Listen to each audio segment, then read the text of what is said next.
बहुत ही महत्वपूर्ण विषय है। इसमें न्यूट्रिशन देने के लिए, इसमें प्लांट की जो फ्लावरिंग है उसको सेटिंग करने के लिए, इसमें लालपन पीलापन ना आए इसके लिए, और इसके पत्ते हमेशा हरे रहे इसके लिए, और थ्रिप्स माइट्स व्हाइट फ्लाई कितना भी हो पर हमारे पौधे को नुकसान न कर पाए, इसके लिए स्प्रे शेड्यूल बहुत ही महत्वपूर्ण है। स्प्रे शेड्यूल में हम कुछ भी स्प्रे करें उसकी बजाय आपको लेना है वीएम स्प्रे। वी का मतलब होता है वाइसिनोमेटा और एम का मतलब होता है मिट्टी। ये कॉम्बिनेशन है। किसी भी फसल में स्प्रे की बजाय इसको अगर किया हमने तो न्यूट्रिशन का भी काम करेगा, रस चूसक, कीट, फंगस, इल्ली, तुड़तुड़ा, महुआ, मक्खी, मच्छर सबको भगाने का भी काम करेगा। कुछ मित्र अनार का पूछ रहे थे, अनार में तेलिए को आने से भी रोकता है। मिट्टी का स्प्रे बनाया था हमारे देश के एक कृषक साइंटिस्ट ने, जिनका नाम है चिंतला वेंकटा रामारेड्डी, जो सीवीआर के नाम से प्रसिद्ध है। गूगल पर सर्च करोगे मिलेगा। और यह हैदराबाद में रहते हैं, तेलंगाना स्टेट में रहते हैं। 3 से 4 बार मैं मिला हूं उनसे, काफी कुछ सीखने को मिला है। सिंगल मिट्टी का स्प्रे किया तब भी बहुत ही कारगर है, बट मैंने इसको सुक्रोज और गोअर्क के साथ में किया तो मुझे ज्यादा अलग से रिजल्ट मिला, तो मैं मेरा अनुभव शेयर कर रहा हूं। मिट्टी का स्प्रे जिन्होंने इजाद किया उनको भारत सरकार ने पद्मश्री का अवार्ड दिया है, भारत रत्न दिया है। जब मिट्टी के स्प्रे का इजाद हुआ, अमेरिका में राष्ट्रपति थे जॉर्ज बुश, वो चिंतला वेंकटा जी के घर पे आए, उनको लेकर उनके वहां गए और उनके साथ में काफी सारी फसलों में देखा, उन्होंने सीखा, और अमेरिका में वो उनकी फसलों में मिट्टी का स्प्रे कर रहे हैं। मैं इसलिए आपको अमेरिका का बता रहा हूं कि अपने देश की चीजें हमें कम समझ में आती है। ये पता चलेगा कि अमेरिका में यूज हो रहा है तो हम कर सकते हैं। और मिट्टी कहीं किसी दुकान पर मिलती नहीं, हमें अपने खेत के आसपास की ही मिट्टी लेना है। मिट्टी के स्प्रे के कई सारे फायदे हैं। चिंतला वेंकटा रामारेड्डी जी ने पेटेंट ले रखा है मिट्टी के स्प्रे का। इसका कोई दुष्प्रचार नहीं कर सकता, दुष्परिणाम नहीं निकाल सकता, इसको कोई मेरी इजाजत के बगैर स्प्रे नहीं कर सकता। भारत के बाहर अगर कोई स्प्रे करेगा तो उनको रॉयल्टी जाएगी। पेटेंट ले रखा है मिट्टी के स्प्रे पर। उनका बड़प्पन है कि भारत के किसानों के लिए छोड़ रखा है, आप स्प्रे करोगे तो इससे पैसे वो लेंगे नहीं। ये रियलिटी है, गूगल पर निकालोगे तो आपको डॉक्यूमेंट मिलेगा। हम किसानों तक क्यों नहीं पहुंचा ये? क्योंकि ये किसी फैक्ट्री में बनता नहीं, क्योंकि कोई इसका प्रचार करेगा तो उसको पैसा मिलेगा नहीं, इसलिए किसी भी जगह मिट्टी के स्प्रे का प्रचार आपको दिखेगा नहीं। किसी भी फसल में सभी तरह की बीमारियों को कंट्रोल करने का काम मिट्टी का स्प्रे करता है। चावल की फसल में एक यूनिक आइडेंटिटी मिट्टी के स्प्रे ने निकाली है, जिसका पेटेंट भी उन्होंने लेके रखा है। चावल की फसल में लगाने से लेकर आखिर तक हर 7-7 दिन में केवल मिट्टी का स्प्रे करना है, नर्सरी लगाने से लेकर लास्ट तक।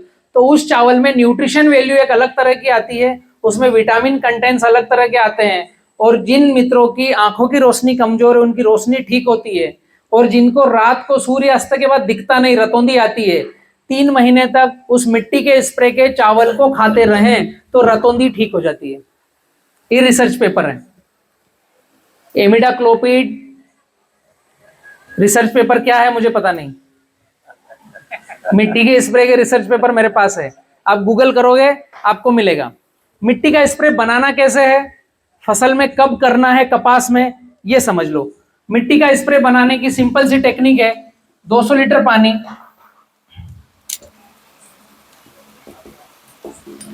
20 केजी मिट्टी,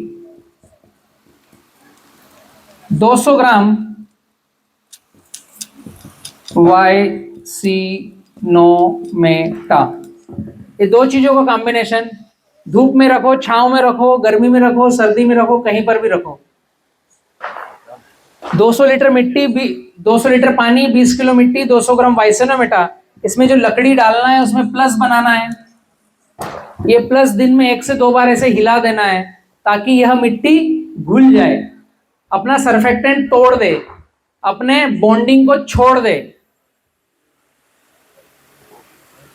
2 दिन के बाद, 24 से 36 घंटे के बाद किसी भी फसल में 2 बार कप्पड़ छान करके स्प्रे करने के लिए रेडी है। मिट्टी नीचे बैठ जाए, ऊपर ऊपर का पानी स्प्रे नहीं करना। जब स्प्रे करना हो, ये मिट्टी को हिलाना है ताकि नीचे से ऊपर तक की मिट्टी एक मिक्स हो। और पंप में हम जब डालें इसको तो कप्पड़ छान करें 2 बार। एक बार कपड़े से छाने तो बड़े कंकर पत्थर रेत रुकेगी, फिर दूसरी बार कपड़े से छाने तो नीचे मटमैला पानी जाएगा। केवल पंप में क्या जाना चाहिए? पीला पीला मटमैला पानी। वह पत्तों के ऊपर, पौधे के ऊपर स्प्रे करना है, उसको नहलाना है। जिन खेतों में कपास के पत्ते नीचे सिकुड़ रहे हो, उनमें उल्टी नोजल करके भी स्प्रे कर दो, नीचे माइट्स बहुत है। जिन खेतों में कपास के पत्ते ऊपर सिकुड़ रहे हो, ऊपर से अच्छा नहला, उनमें थ्रिप्स ज्यादा है। मिट्टी का स्प्रे कंटिन्यू करने से गुलाबी इल्ली आती नहीं खेत में। कपास में 2 से 3 ट्रिक और अपनानी है जिससे इल्ली और माइट्स थ्रिप्स का प्रबंधन होगा। जो कपास का खेत है हमारा, उसमें 1 एकड़ में कम से कम 10 खूंटियां टांगनी है, लकड़ी, और उसके ऊपर टी बनाना है।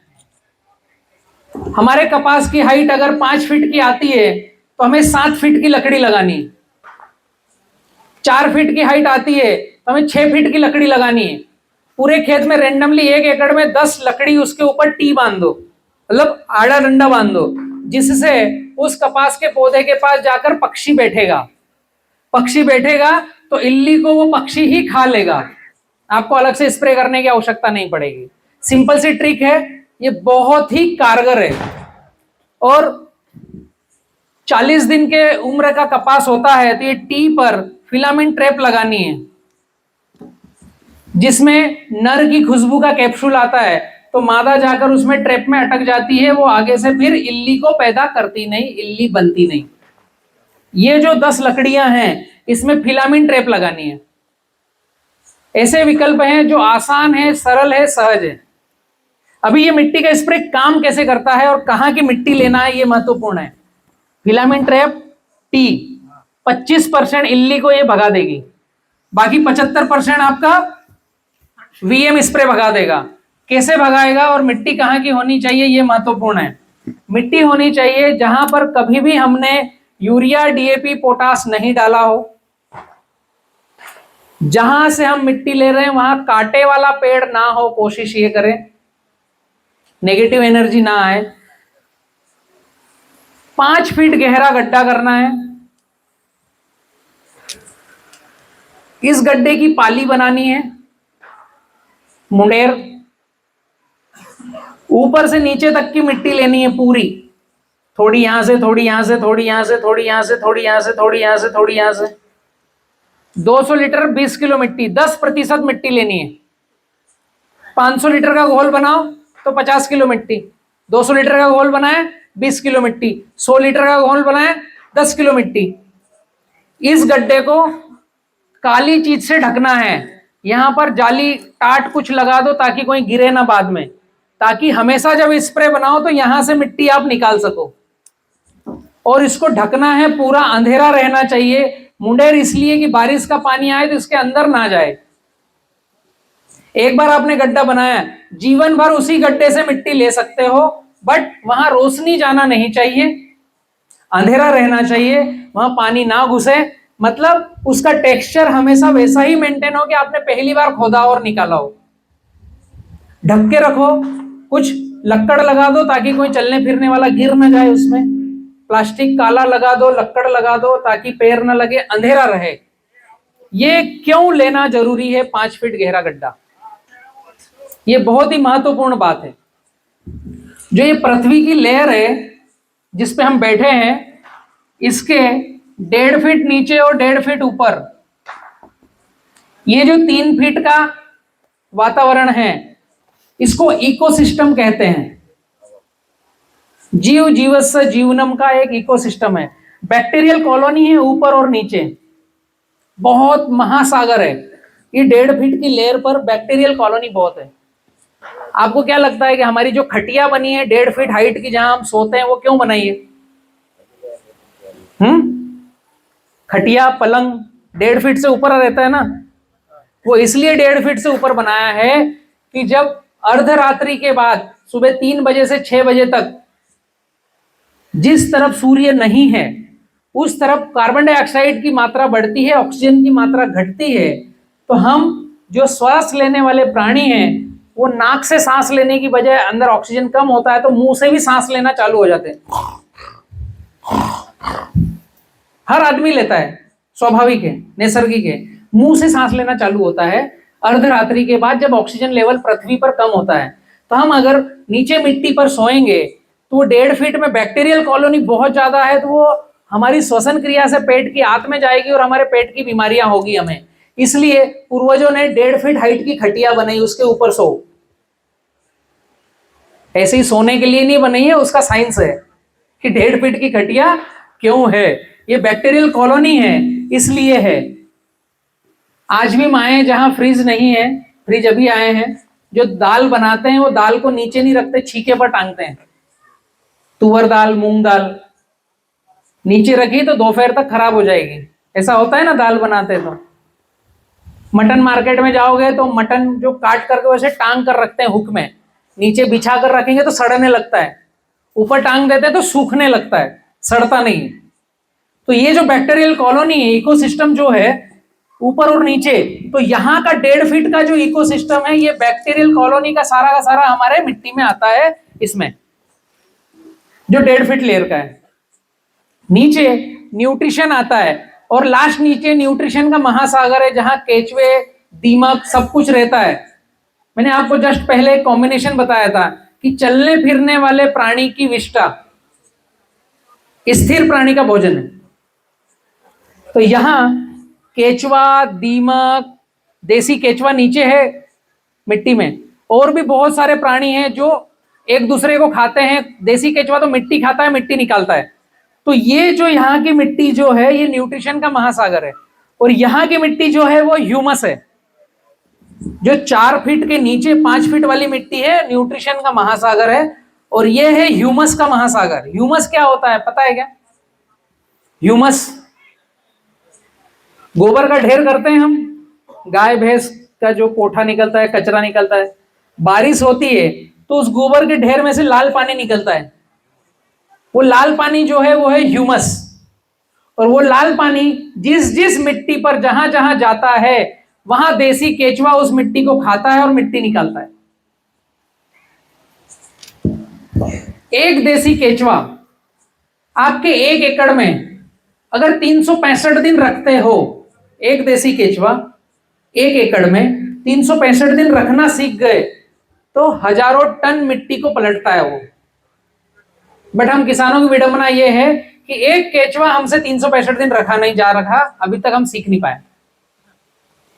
केचुआ खाद हम मार्केट से खरीद के लाते हैं, 300 रुपए की एक बोरी। वर्मी कंपोस्ट लाते हैं ना, उसको किसी भी खेत में डालेंगे, किसी भी पौधे में, तो कोई न्यूट्रिशन देना पड़ता है, वो संपूर्ण खाद है, अलग से कुछ देने की आवश्यकता नहीं है।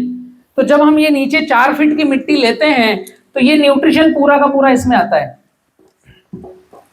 और यह कॉम्बिनेशन 24 से 36 घंटे सुक्रोज और गोअर्क के साथ रहता है। तो यह बूस्टर बन करके बहुत ज्यादा मात्रा में पौधे को इनहेंस करके आगे बढ़ता है।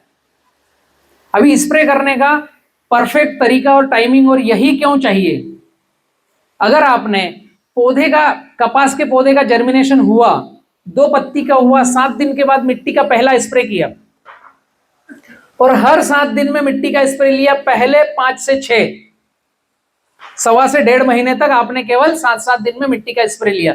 कोई खाद डालने की जरूरत नहीं, कोई स्प्रे करने की जरूरत नहीं। अगर ये कॉम्बिनेशन का आप करोगे तो पौधे की बढ़वार बहुत अलग, बहुत यूनिक, बहुत अच्छी रहती है। करके देखोगे पता चलेगा। अगले सवा से 1.5 महीने के बाद 5 स्प्रे 7-7 दिन में करने के बाद 10-10 दिन में स्प्रे करना है, 5 से 7 स्प्रे, फिर 14 दिन में 1 स्प्रे करना है। कोशिश हम करें कि वो 14 दिन का जो स्प्रे लेकर आए वो अमावस्या और पूर्णिमा के दिन या आगे पीछे करें। उसका एक लॉजिक और एक महत्व बहुत ही अपने आप में अलग है। आप लोगों को पता है साल भर में कितने महीने होते हैं? हेलो, एक आदमी 13 महीने बता रहा है, बाकी सबको कैलेंडर में मालूम है कि 12 महीने होते हैं। जनवरी से लेकर दिसंबर तक 12 महीने होते हैं। कोई सा महीना 30 का होता है, कोई सा महीना 31 का होता है। एक महीना एरर दे दिया है कि हम जोड़ बाकी भूल चूक कर लें, तो फरवरी को दे दिया 28 का 29 का। हाँ, एरर हर जगह है ना, अंग्रेजों ने भी एरर ही बनाकर भेजे हैं। हमारे जो पुराने महीने थे वो 28 दिन के महीने थे, और उसको जोड़ोगे तो साल भर में 13 महीने होते हैं। और आपके जेब में जो मोबाइल है उसकी राशि वसूली जाती है, वो 13 महीने की वसूली जाती है। 28 दिन का ही रिचार्ज होता है। 28 दिन का ही रिचार्ज होता है। तो वो सब जानकार आदमी है, केवल हमको अंग्रेजी कैलेंडर दे दिया गया है। अमावस्या और पूर्णिमा प्रकृति के लिए बहुत ही सुंदरतम दिन है। पूर्णिमा को चांद अपनी पूरी चरम सीमा पर रहता है, पृथ्वी के बहुत नजदीक होता है, तो पृथ्वी का जितना भी पानी है उठकर उससे मिलन करने की चेष्टा करता है। इसलिए समंदर में ज्वार आता है, लहरें बढ़ती है, पानी का भरण होता है। ये कोई बताने नहीं जा रहा, कोई सिखाने नहीं जा रहा किस दिन चांद है तो किस दिन पानी उठना है, कोई कैलकुलेशन नहीं, ऑटोमेटिक होता है। इस दिन प्रकृति की जो भी चर्या है वो चरम सीमा पर होती है।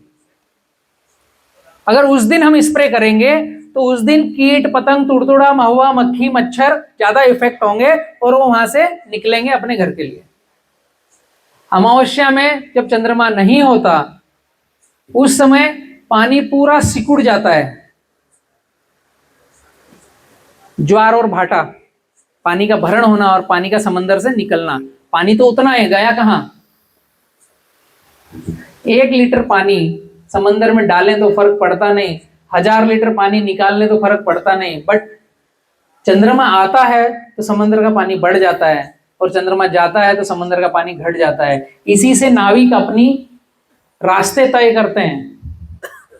अमावस्या और पूर्णिमा से 28 दिन, 14 दिन की साइकिल से जो समंदर के रास्ते चलते हैं उनके लिए 30 दिन का महीना नहीं, वो इस कैलेंडर को ही मानते नहीं, वो मानते हैं 14 दिन का कैलेंडर।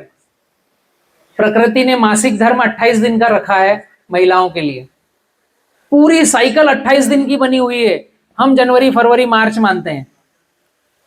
हमें खेती करना चाहिए 14 दिन की साइकिल, 7 दिन की साइकिल और 28 दिन की साइकिल से। तो जब स्प्रे करें, कोशिश करें हम किसी भी फसल में अमावस्या पूर्णिमा के आसपास करें, रिजल्ट 4 गुना मिलता है। पौधे को नहलाने वाला स्प्रे करें, रिजल्ट ज्यादा मिलेगा। हम महंगी दवाइयां जाने के कारण पौधे पर स्प्रे करते हैं केमिकल रसायन, जो पत्तों पर भी जाता है, वही गिरकर फल के अंदर जाता है, वही गिरकर मिट्टी के ऊपर जाता है। बैक्टीरिया कहाँ रहेंगे? वो सब गायब होने वाले हैं, मरने वाले हैं। और हम महंगी दवाइयां होने के कारण धुएं का स्प्रे करने लग गए। जो पंप है, नोजल है, उसमें पतली नोजल, कम होल की नोजल, धुआं छोड़ते हैं। पौधा नहाता ही नहीं, बासी ही रहता है।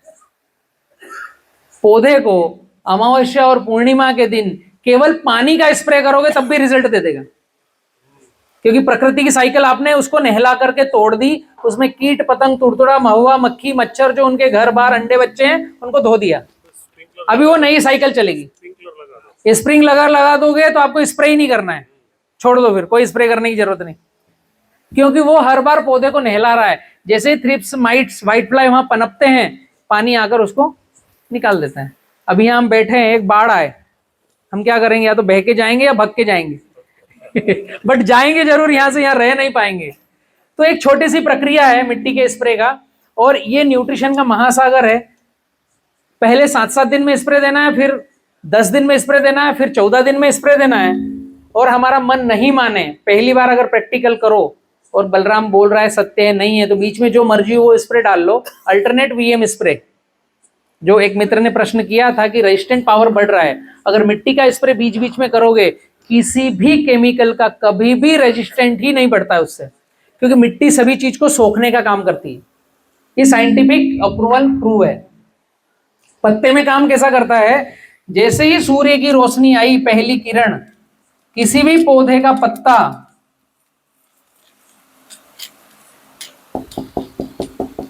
जो रोम छिद्र है उसको खोलता है।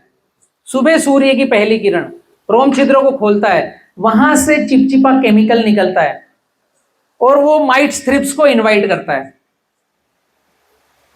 अभी आपने इसके ऊपर मिट्टी का स्प्रे करके रखा है, थ्रिप्स की आंखें कितनी बड़ी होगी मालूम है क्या? कि मेरे अंगूठे के ऊपर शायद 500,000 थ्रिप्स आ जाएगी, इतनी छोटी थ्रिप्स होती है जो थोड़ा सा दूरबीन से देखना पड़ता है, वरना हल्का सा बच्चा कोई भाग रहा है ऐसे दिखता है पत्ते के ऊपर। अंगूठे के ऊपर 500 से 1000 थ्रिप्स आएगी, उसकी आंख कितनी बड़ी होगी? सुई की नोक के बराबर, है ना? वो जब पत्ते के ऊपर दौड़ेगी और हम इस मिट्टी का मटमेले पानी का स्प्रे करेंगे तो उसको वो मिट्टी कितनी दिखेगी? कीचड़ और पहाड़ के बराबर। थ्रिप्स की नजर से देखो ना, इसके ऊपर जो मटमेला पानी जाएगा पत्ते पर, वो कैसे दिखेगा? कोई भी प्राणी जो शाकाहारी है वो मिट्टी नहीं खाता। थ्रिप्स, माइट्स, व्हाइटफ्लाई क्लोरोफिल खाते हैं। जब हम मिट्टी का स्प्रे करते हैं तो मटमेला कीचड़ दिखता है यहां पर, वो खाता नहीं। जैसे ही सुबह की पहली रोशनी पत्तों के ऊपर जाती है, ये फोटोसिंथेसिस करने के लिए अपने रोम छिद्रों को खोलते हैं और चिपचिपा लिक्विड निकलता है, वो मिट्टी से टच होता है और मिट्टी उसको सोख लेती है। पहली बारिश होती है, खुशबू कैसे आती है? सौंधी सौंधी। अभी वो केमिकल जो अपनी खुशबू फेंक रहा था वो मिट्टी में मिल गया, अभी खुशबू चेंज हो गई। तो कोई भी थ्रिप्स, माइट्स, इल वहां पर उस खुशबू के कारण पहुंचता नहीं है। ये छोटे छोटे से साइंस है, इसके कारण आपने किसी भी फसल में केवल मिट्टी का स्प्रे करना चाहिए। एक लास्ट बात मैं और बतलाता हूं, फिर अपनी वाणी को विराम देता हूं। बाउंड्री को हमेशा हरी भरी रखिए, इसको काटना नहीं, इसमें कोई भी पैराक्वाट, चारामार दवाई डालना नहीं, क्योंकि जब हम खेत में स्प्रे करते हैं तो यहां से जो थ्रिप्स, व्हाइटफ्लाई, मच्छी, मक्खी उड़कर जाएंगे, उनको खाने को कुछ चाहिए ना। तो बाउंड्री को कभी साफ नहीं करना है, उसको हरा भरा रहने दो। ये उड़कर जाएंगे तो बाउंड्री पर उसको खाने के लिए जगह मिलेगी। हमने यहां स्प्रे किया और बाउंड्री को काट दिया और चारामार डाल दी, तो वापस वो हरी भरी जगह पर ही रहेगी और रेजिस्टेंट बढ़ाकर इसी को खाती रहेगी। बाउंड्री हमें हरी भरी रखना है ताकि यहां से उठकर जाए तो यहां खाए। छोटे छोटे से ट्रिक है, फिलामेंट ट्रैप, टी, बाउंड्री रखना और मिट्टी का स्प्रे निरंतर करना। किसी भी कपास की फसल में न्यूट्रिशन डेफिशिएंसी आएगी नहीं, माइक्रोन्यूट्रिएंट्स की जरूरत नहीं, और किसी भी तरह के रस चूसक, कीट, इल्ली, थ्रिप्स, व्हाइटफ्लाई के लिए कोई भी दवा मार्केट से लाने की जरूरत नहीं। आपके कोई प्रश्न हो तो पूछ सकते हो। लगभग मेरी बातें समाप्त हो रही है। धन्यवाद।